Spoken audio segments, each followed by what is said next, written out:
ഇപ്പോൾ ഒരാൾ shuttle court വരച്ചതിൻ്റെ ബാക്കി ടേപ്പ് വരച്ച് കളയാട്ടോ. ഇതിനും ഭേദം പെയിൻ്റ് അടിയായിരുന്നു അല്ലേ? ടേപ്പ് വരയ്ക്കാനോ അതിനും പാടല്ലേ? കുറേ ദിവസമായില്ലേ, അതുകൊണ്ട് ഉണങ്ങിയിരിക്കുന്നതായിരിക്കും. ഇങ്ങനെ ഉണ്ട്. എന്നിട്ട് ആർട്ടിസ്റ്റുകളുടെ ആർട്ടൊന്ന് കാണട്ടെ. ആഹാ, എല്ലാം കറക്റ്റായിട്ട് വന്നിട്ടുണ്ടല്ലോ. ഓ എൻ്റെ പൊന്നെ, എക്സ്പേർട്ടുകൾ തോറ്റു പോകും.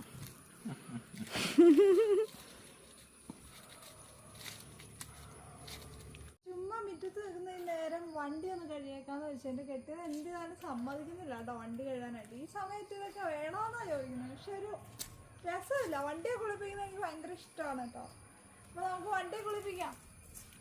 എൻ്റെ ഏറ്റവും ഫേവറേറ്റ് ആയിട്ടുള്ള ഷാമ്പു വെച്ച് തന്നെയാണ് കേട്ടോ ഞാൻ വണ്ടിയും കുളിപ്പിക്കുന്നത്. കാരണം അത്രയും നല്ല പ്രോഡക്റ്റ് ഞാൻ വണ്ടിക്ക് യൂസ് ചെയ്യുള്ളൂ. നല്ല മണം കേട്ടോ ഷാമ്പൂന്.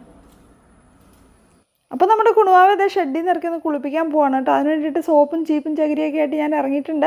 നമുക്ക് എത്ര നേരം ഇങ്ങനെ നിന്ന് പണിയാൻ പറ്റും, രാത്രിയാവും ഇതൊന്നും അറിയത്തില്ല. കാരണം നമ്മുടെ ഫിസിക്കൽ കണ്ടീഷൻ അങ്ങനെയാണ് കേട്ടോ. എന്താണേലും നമ്മളൊരു പണി തുടങ്ങുക എന്നുള്ളതാണല്ലോ ഏറ്റവും ഇമ്പോർട്ടൻറ്റ്. എന്താണേലും തുടങ്ങുക, അത്ര തന്നെ. വെളുക്കുന്നോടും വെളുക്കട്ടെ, അത്ര തന്നെയാണ് ഞാൻ ഉദ്ദേശിക്കുന്നുള്ളൂ. അപ്പോൾ ഏതൊരു ജോലിയും സ്റ്റാർട്ട് ചെയ്യാനായിട്ട് ഒരു പെർഫെക്റ്റ് മൊമെൻറ്റ് കാത്തിരിക്കുന്നവരോടാണ് എനിക്ക് പറയാനുള്ളത്. അങ്ങനെ ഒരു പെർഫെക്റ്റ് മൊമെൻറ്റ് നമ്മുടെ ലൈഫിലില്ല. തുടങ്ങുക എന്നുള്ളതാണ് ഏറ്റവും ഇമ്പോർട്ടൻറ്റ്. അത്രയും ടേപ്പ് കിട്ടിയോ? Very good.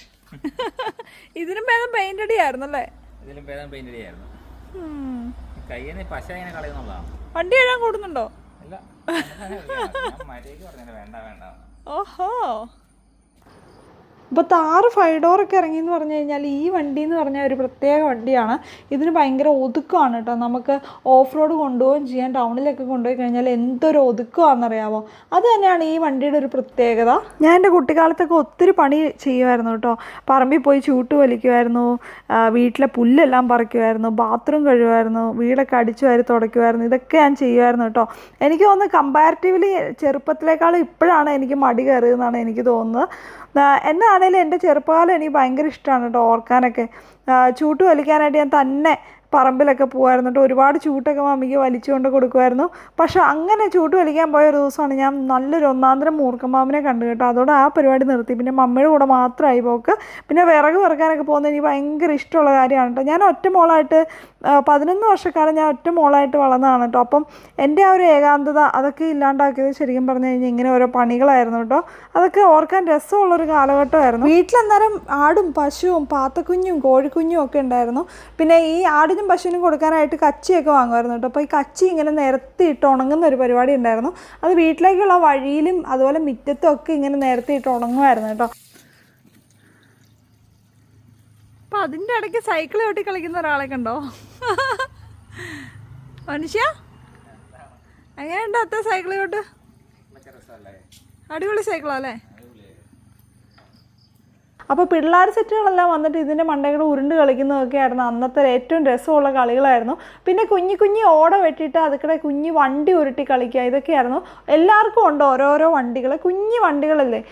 നമ്മൾ ഈ ഹോട്ട് വീൽസിൻ്റെയൊക്കെ കാറ് കാണില്ലേ, കുഞ്ഞു വണ്ടികൾ, അതുപോലത്തെ കുഞ്ഞു വണ്ടികൾ എല്ലാവർക്കും ഉണ്ട്. എന്നിട്ട് അതിനായിട്ടൊരു വഴി വെട്ടും, അതിക്കൂടെ ഉരുട്ടി കളിക്കും.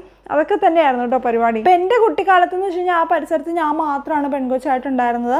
ബാക്കി ഫുൾ ആൺകുട്ടികളായിരുന്നു കേട്ടോ. അപ്പോൾ അവരുടെ മെയിൻ ഹോബീസായിരുന്നു ശരിക്കും പറഞ്ഞു കഴിഞ്ഞാൽ കുഞ്ഞു കാറുകൾ കളക്ട് ചെയ്യുക, ആ കാറ് വഴി വെട്ടി അതിക്കൂടെ ഉരുട്ടി വിടുക.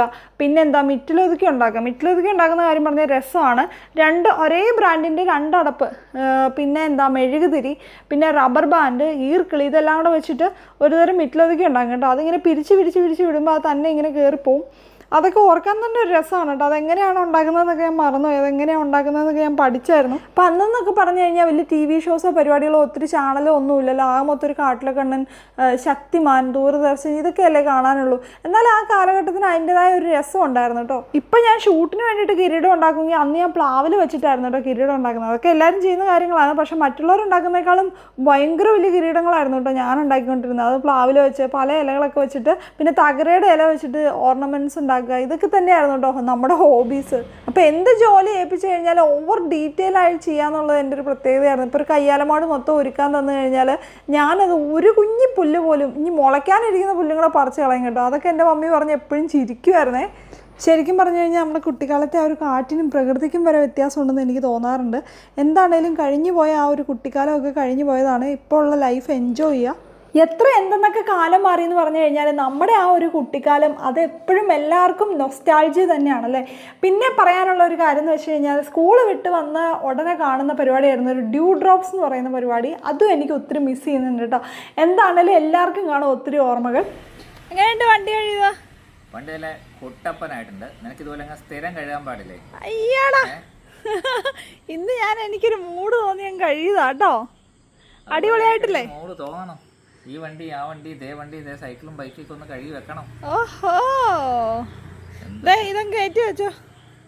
തിരിച്ചിട്ടോ, എന്റെ എനർജി വീക്കായി. ഇന്റീരിയറും എക്സ്റ്റീരിയറും എല്ലാം ചെയ്തിട്ടുണ്ട്. എന്നിട്ട് കാല് തിരുമണം, നടുവ് തിരുമണം. ഇതിനും ഭേദം വണ്ടി കഴുകുന്നായിരുന്നു.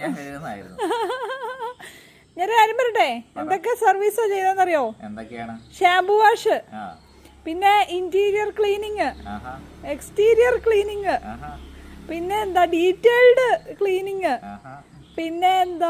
പിന്നെ സ്റ്റെറിലൈസേഷൻ. അത് അണുവിമുക്തമാക്കിയതാ. ഇത്രയും സാധനങ്ങൾ ചെയ്തിട്ടുണ്ട് കേട്ടോ. ഒരു 2000 രൂപയുടെ ബില്ല്. കാർപ്പറ്റിന്റെ കാര്യം ഞാൻ വിട്ടുപോയി. കാർപ്പറ്റിന്റെ പൊടിയെല്ലാം ക്ലീൻ ചെയ്തു. കണ്ടോ എന്റെ കോലം കണ്ടോ? ഞാൻ മടുത്തുപോയി. ഇനി ഈ കാലും നടുവൊക്കെ തിരുമ്മിത്താ. തിരുമാട്ടോ. പോട്ടെ പോട്ടെ, വണ്ടി വിട്.